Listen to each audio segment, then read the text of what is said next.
I was pro charged once before. I know how to make them fast, I know what it takes, and I know what you have to do to get them down the road. So that's what I did over the winter. And I've beat him way more times than he beat me, but it doesn't matter. I still want to beat him every time we line up. For years now, fans have gossiped about what really went down between Daddy Dave and Big Chief. These two built an entire television empire on a stretch of Oklahoma asphalt, racing side by side like brothers, while the rest of the world watched in awe. But brothers do not always stay brothers forever. So what actually changed between them? And what did Dave allegedly say that has the entire fan base spinning right now? Join us as we dive into it, because the real story is sadder and far more messy than anyone ever guessed. The brotherhood that built a whole show. Television, cameras, and reality network checks did not exist when this started. There was just a pitch-black stretch of Oklahoma asphalt and a few guys who did not know when to call it a night. David Comstock, later known as Daddy Dave, and Justin Big Chief Shearer basically grew up together in that chaotic Oklahoma City racing scene. Both belonged to the 405 crew, a group that somehow turned illegal street racing into primetime entertainment. For over 2 decades, the pair did more than just try to outrun each other. A real friendship existed there. When Street Outlaws first hit Discovery back in 2012, almost nobody believed the thing would actually work. Big Chief admitted that the producers thought the show would tank instantly. There were no actors or scripts, and a safety net was never part of the plan. Everything came down to building cars, actual cash, and people who preferred a total wreck over the humiliation of losing. Right in the center of that chaotic mess were Dave and Chief. The two shared an understanding that people on the outside simply could not understand. Big Chief was the loud one, the face of the operation, the guy with the wild hair and the even bigger personality. Dave was the assassin, the racer who preferred to let his car do all the talking for him. Together, they made the entire show alive and unpredictable. Fans picked their sides and argued endlessly, but everyone agreed on one simple thing. They were the real deal, and the bond between them felt completely unbreakable. People tend to forget how rare that kind of dynamic actually was. Most rivalries either curdle into pure hatred or slowly fizzle out into boredom. Somehow, Dave and Chief kept theirs sharp for 2 solid decades without it ever turning poisonous, at least not in front of the cameras. They could roast each other mercilessly one minute and then have each other's backs the very next. That balance is genuinely hard to fake, which is a big part of why fans trusted it so completely. When 2 men compete that hard for that long and still call each other friends, people start to believe that nothing in the world could ever break it. That belief is exactly what makes the recent rumors so painful to sit with. Because somewhere along the way, between the fame and the money and the never-ending filming schedule, something started to rot underneath all of that brotherhood. So what could be strong enough to crack a friendship that fans had spent 20 years believing was bulletproof? The answer is the oldest villain in the entertainment business, and it does not drive a single race car: money. When the money changed everything. The crew used to race for pride and a few $100. Now they were filming a huge TV show with corporate sponsors, signed contracts, and a brand worth millions. Every race became content, and every rivalry became a storyline the producers could stretch for views, and every friendship turned into one more thing they could lean on for a little extra drama. Dave eventually clawed his way up the famous list and ended up knocking Big Chief clean out of the #1 spot, in a moment that fans still bring up to this day.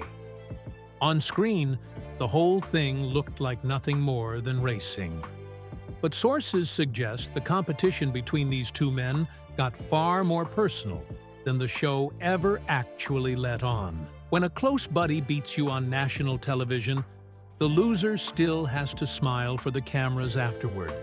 And that particular smile allegedly started wearing pretty thin.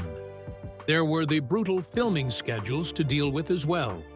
The crew has spoken openly about how exhausting the road life eventually became, how it pulled them away from family and friends and slowly burned good people out. When a man is tired and worn down and watching cameras profit off his own pain, resentment tends to find a way in. And resentment, once it really takes hold, has a nasty way of poisoning even the strongest of friendships. And nobody should forget the simple math of ego either. Reality television needs heroes, and it desperately needs villains, and producers are remarkably good at nudging real people into those convenient roles. Every time the edit made one guy look like the bad guy, somebody had to walk around with that reputation in real life. Friends started getting compared, ranked, and pitted against each other purely for ratings. It becomes very hard to keep loving the man across the starting line when a television show keeps telling millions of people that only one of them can be on top. But here is the thing about a crew built on pressure and ego, and not nearly enough sleep. When the cracks finally start to show, they rarely start with the two guys everybody is watching. So who threw the first real punch at the Brotherhood, long before anyone thought to point a camera at Dave and Chief? The crew starts to fall apart. The biggest split happened between Big Chief and Sean Ellington, the guy everyone knows as Murder Nova. Those two operated as a team since the early 2000s, building cars together like brothers. That partnership officially ended around 2021. Chief later stated they simply grew apart and wanted completely different things out of life.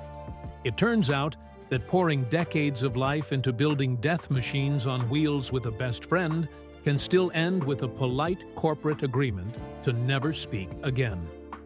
Reality television really brings people together. And the splintering did not stop there either. Other original cast members have admitted, flat out and on the record, that they never really got along with Chief in the first place. In one recent interview, an OG racer said plainly that he and Big Chief never really clicked at all. That cozy image of one big, happy racing family, it turns out, was always at least partly a bit of television magic. What made it sting even more is that Dave and Chief had always seemed like the exception to all of it. Other guys feuded loudly and very publicly, but Dave and Chief carried themselves like the two actual adults in the room. They were the center that the entire show could spin around. So the idea that even they had grown apart did not just suggest a single broken friendship. It suggested that the whole foundation everyone had trusted was quietly giving way. Such doubts don't just go away when people stop talking. They grow, spread, and turn regular fans into conspiracy theorists. So how does a friendship that no one noticed break apart and become the biggest feud in racing? The rumors that refused to die. Fans spent years trading theories across comment sections and racing forums. People acted like detectives working a cold case. Everyone wanted to know what actually happened between Dave and Chief. The pair clearly looked less close than before. The body language grew cold, the collaborations stopped, and a deliberate distance formed between them. The internet drama kept spinning in predictable circles. One theory claimed everyone was fighting over money and how the network splits the cash. Another guess blamed pure ego, saying the boss threw a tantrum and walked away from the cameras. There were even rumors about a backstage screaming match that ruined the friendship forever. Of course, absolutely zero proof existed for any of this. The nonsense just spread because people love watching a good train wreck. And the internet did exactly what the internet always does in these situations. It rushed to fill every single gap with a brand new theory. A blurry clip of the two not standing near each other became airtight proof of a Cold War. and a skipped collaboration became damning evidence of a grudge. Even a slightly stiff handshake got slowed down and analyzed as if it were a crime scene. Most of it was complete nonsense, but somewhere inside all that noise, there was apparently a real kernel of truth, and that is what kept the speculation alive year after year. It definitely didn't help that Big Chief's exit from the show was a total black box. He vanished, claiming he just hated the new rules and the constant reality TV politics, choosing to go back to actual grassroots racing instead. But let's be real. When someone walks away from the massive platform that made them famous, people instantly assume the worst about the folks left behind. That dead silence just poured gasoline on the rumor fire. Fans practically begged for the truth, but the inner circle kept a total media blackout. The only person who could actually clear the air was Daddy Dave, and he chose to sit on the secret for years. A man can only dodge the same question for so long before the silence starts answering for him. And eventually, even the quietest guy in the room decides he is done letting everyone else write his story for him. So what finally made Daddy Dave open up? Daddy Dave finally speaks. When the long silence finally broke, it did not arrive with a dramatic press conference or some grand announcement. That has never been Dave's style, and it never will be. It came the way these things almost always come now, in conversation and in interviews, in the unguarded moments after the cameras that built him had finally moved on. Dave has reportedly addressed the swirling rumors head-on, and the version of events he allegedly described turned out to be both simpler and sadder than the wild theories fans had cooked up. There was no screaming match, he is said to have suggested. There was no betrayal and no single dramatic blow-up that ended a lifelong friendship overnight.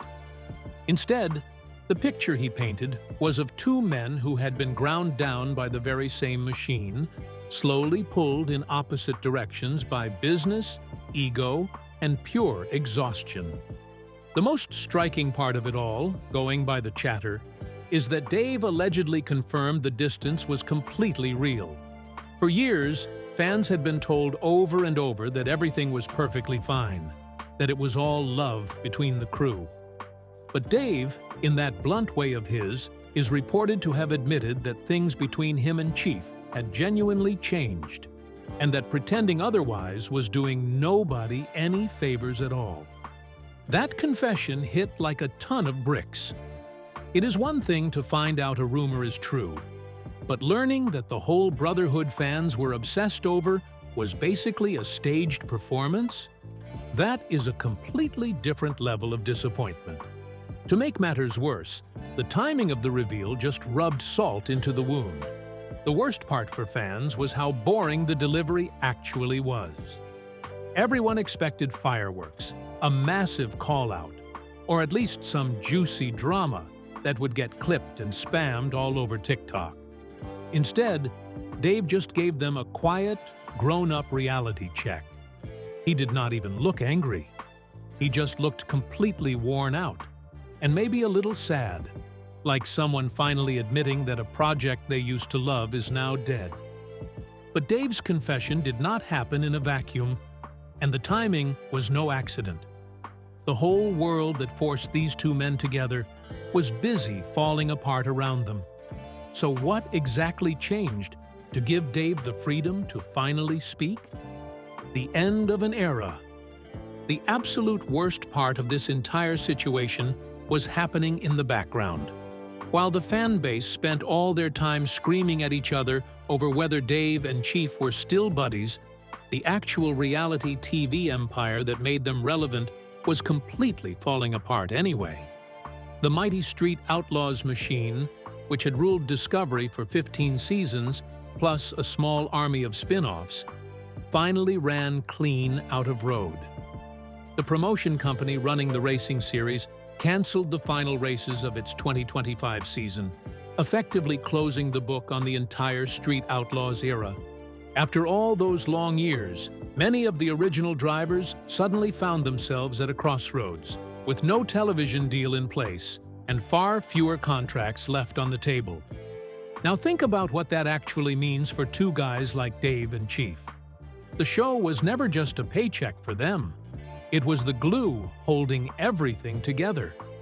It was the whole reason they crossed paths constantly, raced each other, filmed together, and stayed locked in each other's orbit. When that glue finally dissolved, there was suddenly nothing left, forcing the old friends to stay close to one another. Chief had already gone back to his roots, building cars and running independent events far away from the reality television spotlight. Dave kept right on racing too, popping up at locals events and grassroots showdowns of his own. The two men were drifting steadily into separate worlds, and the cancellation simply made the whole thing official. Maybe that is exactly why Dave finally felt free to talk about it. There was no longer a brand to protect, no producer left to please, and no storyline that needed preserving. It is worth sitting with how strange all of that must feel for them. For most of their adult lives, these guys had a built-in reason to see each other constantly. The list, the races, the cameras, and the endless road trips, all of it kept the whole crew tangled together, whether they liked it or not. Take all of that away, and a person is left with whatever was actually real underneath. Some friendships survive that brutal test. Some quietly do not. And nobody ever finds out which kind they have until the very thing holding them together suddenly disappears. There is a strange kind of freedom in an ending like that one, though. No more pretending for the edit. No more saying everything is fine when it clearly is not. There are just two men who can finally be whatever they actually are to each other. Friends or strangers or something in between, without a network deciding the storyline for them. After 15 long seasons of living inside somebody else's script, maybe the most honest thing either of them could do was simply walk off into their own separate sunsets. But fans never signed up to watch two strangers drift apart in real time. They signed up for the brotherhood, and now they are stuck holding the wreckage of it. So why does any of this hit so hard for people who never even met these guys? What it really means for the fans. So why does anyone actually care about this mess? Why are grown adults losing sleep over whether two guys from Oklahoma are still best friends? The truth is that for a massive chunk of the fan base, the show was never really about the fast cars. The racing was just an excuse. It was always about obsessing over the chaotic lives of the people behind the steering wheels. Fans watched these men for well over a decade of their lives. They watched Dave survive a horrifying crash where his car flipped multiple times, and he somehow walked away with only a concussion and a bruised lung. They watched Chief rise from a kid racing on old Route 66 to becoming the undisputed face of an entire genre of television. These were never just characters on a screen. They were real men carrying real scars, and the audience genuinely grew up right alongside them. That is precisely why a confirmed rift hurts so badly. It punctures the comforting fantasy that fame and money cannot ever touch a real friendship. Dave allegedly confirming the distance forces fans to finally accept that even the toughest bonds will bend under enough sustained pressure. The brotherhood was real, yes, absolutely. But so was the strain that slowly pulled it apart. And yet, there is something oddly comforting buried inside all of that honesty. Dave did not invent a fake scandal or burn his old friend to the ground for clicks. The story he reportedly told was just deeply human. Two guys, one wild ride, and a friendship that changed as the whole world around it changed too. There were no real villains in it, just life happening. In a genre built almost entirely on staged drama, that kind of plain truth might be the most refreshing thing the man could have possibly offered. That realization changes the view of everything that happened before. Those years of racing, the intense competition, and the moments people thought were fake just for the cameras suddenly look authentic. The drivers genuinely pushed each other to the edge. The separation at the end was real too. The television show, despite using plenty of editing tricks, caught something actually happening. The entire conflict is just the normal conclusion to a story that began on a dark Oklahoma road 20 years ago. So was the brotherhood ever really over? Or did it just change shape like everything else in racing eventually does? Share your thoughts with us in the comments section. Remember to like, share, and subscribe for more. Also, click the next video showing on your screen. You will enjoy it.